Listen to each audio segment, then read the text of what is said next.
Hi, this is Mark from Wiki Design. In this quick Elementor tutorial, I'm going to show you how you can blur the background on a pop-up like this. The good news is all of this can be done with just one line of CSS. Now let's just jump into the back end. Here we are in a pop-up template inside Elementor. The very first thing you're going to want to do is make sure you click this button in the bottom left corner where it says Settings. This is going to pull up all of your pop-up settings for this pop-up you're going to be working on. So in this case, the first thing you need to do is make sure underneath Style and Overlay that you have a color assigned right here as your background overlay. So in this case, it's a little bit of a transparent black background you can see right here. The next thing you need to do is just click underneath Advanced, go to Custom CSS, and just drop in this CSS code right here.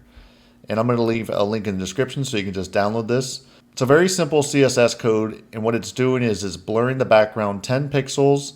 And then this right here is the WebKit version. So if you need to be able to support Safari and anything like that using the WebKit browser, you can do that as well.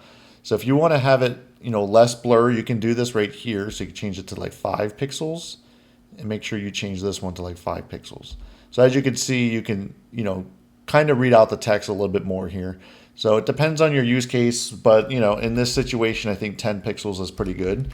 So once you do that, you just click Update. And depending on how you have your pop-up, you can just hit save. And now when you go to a page like this, and I have this pop-up being triggered by this button right here, you can see it's blurring the background by 10 pixels. And that's it for this quick Elementor tutorial. Make sure that you like this video, subscribe to this YouTube channel, and hit that bell to receive notifications when I release new tutorials like this. Again, this is Mark from Wiki Design.